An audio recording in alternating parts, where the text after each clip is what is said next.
Hello friends, welcome to Pimpadkar academy और मैं हूं हर्षा पिंपड़कर। तो इस वीडियो लेक्चर में हम डिस्कस करने वाले हैं तर्कशास्त्र।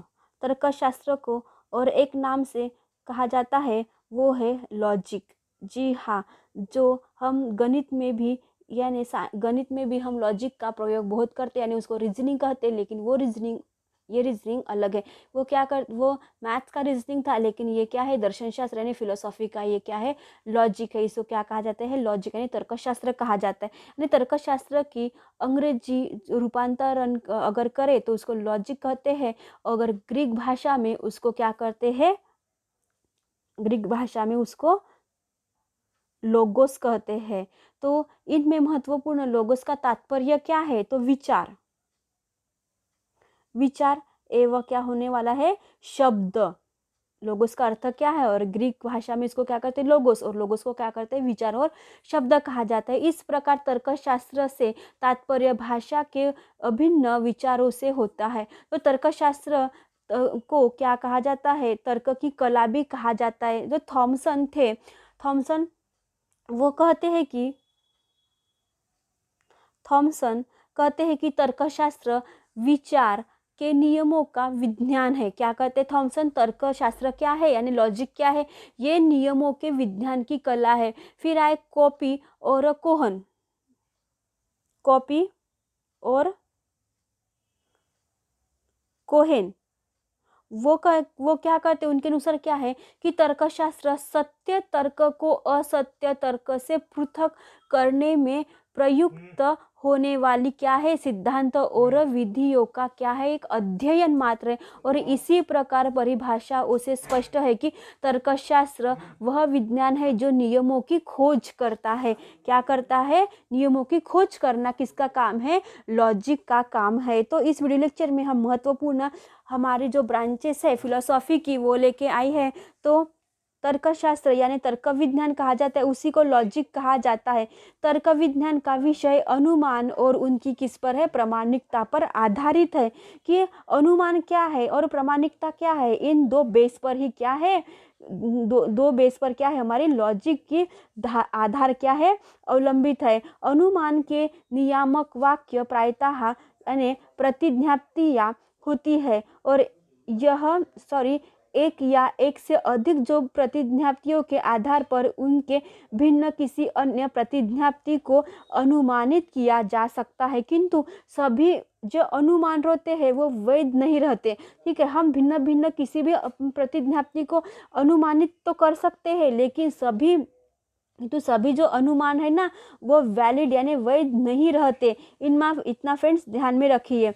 तो जो अनुमान तर्क विज्ञान के नियमों से अनुशासित होता है वे क्या है, वैध होता है। किसको वैध कहेंगे, जो अनुमान तर्क विज्ञान के नियमों से अनुशील यानी उनके जो लॉजिक में जो भी नियम है उनको अगर वो ढंग से उन पे बैठते हैं तो हम उसको क्या कहेंगे, वैध यानी वैलिड लॉजिक यानी तर्कशास्त्र कहेंगे। लेकिन जो उसके विपरीत अगर जा रहा है, उनके अपोजिट जा रहा है, विरुद्ध जा रहा है, तो हम उसको क्या कहेंगे, अनवैलिड कहेंगे यानी अवैध लॉजिक कहेंगे। तो हम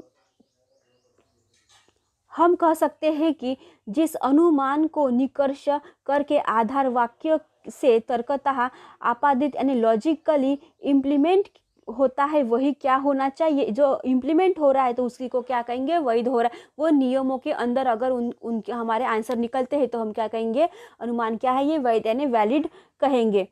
तो फिर इस तर्क विज्ञान जो विज्ञान है लॉजिक है, तो वैधता का स्वरूप स्थिर रहता है और वैध यानी वैलिड अनुमान के नियमों की छानबीन करता है। किसकी छानबीन करता है, ये वैध यानी वैलिड जो भी अनुमान उनका क्या करते हैं, छानबीन करते हैं।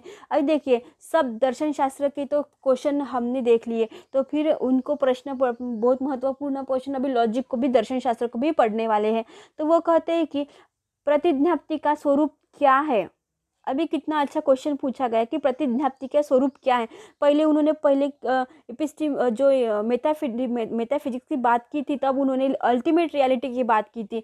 कॉस्मोलॉजी ने विश्व की बात की थी, विश्व कैसा है, उनका स्वरूप कैसा है, उनका काल, देश और काल क्या है। फिर ईश्वर विज्ञान आए तो उनको क्या कहते हैं, ईश्वर कैसा है, मनुष्य की ईश्वर विषयक जिज्ञासा शांत करना उनका काम था।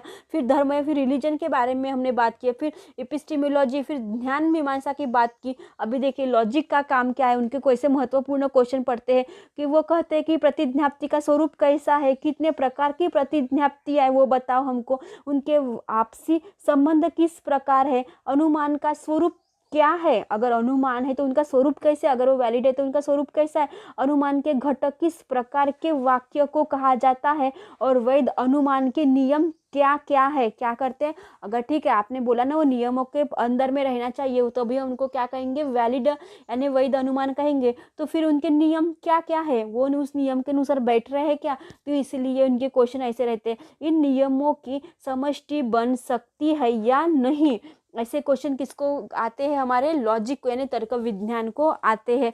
और इनका आधार क्या है, निष्कर्ष क्या है, आकार है, वो वस्तु विषय क्या है, अगर ये युक्ति की वैधता और अवैधता को क्या करते हैं, ये संतुष्ट कर सकते हैं, तो इसी को क्या कहेंगे, हम क्या कहेंगे, वैध अनुमान कहेंगे। नहीं तो ये क्या कहेंगे, अगर नियमों के परे है, नियमों के बाहर अगर जा रहा है, तो हम उसको क्या कहेंगे, अवैध अनुमान कहेंगे। यही ये किसमें बात हो रही है, लॉजिक यानी हमारे तर्क विज्ञान की इसमें क्या करते हैं, बात होती है। तो इस वीडियो लेक्चर में हमने तर्क विज्ञान यानी ब्रांचेस ऑफ फिलोसॉफी, जो दर्शन शास्त्र की शाखाएं महत्वपूर्ण है, तो उनके बारे में हम क्या करते हैं, महत्वपूर्ण डिस्कस किया कि वो कहते हैं कि सभी अनुमान वैध नहीं होते।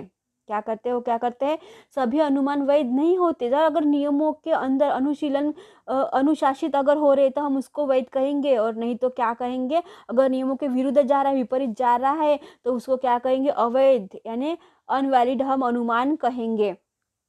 तो फिर उनके क्वेश्चन ही महत्वपूर्ण माने जाते हैं। प्रतिज्ञापनी क्या है, प्रतिज्ञापनी के प्रकार कितने, उनकी आपसी संबंध किस प्रकार होते हैं, अनुमान का स्वरूप क्या है, अनुमान के घटक किस प्रकार के वाक्य को कहते हैं, अगर अनुमान वैध अनुमान के नियम क्या क्या है वो बताइए हमको, और इन नियमों की समष्टि बन सकती है या नहीं। ये इसकी पूरा जो भी सब्जेक्ट, जो लॉजिक का जो भी सब्जेक्ट है, उनका क्या करते हैं, ये क्वेश्चन पढ़ते हैं। जैसे दार्शनिकों के महत्वपूर्ण क्या है, क्वेश्चन है, और उन क्वेश्चन की पढ़ाई वो किस में करते हैं, तर्कशास्त्र यानी लॉजिक में वो करते हैं।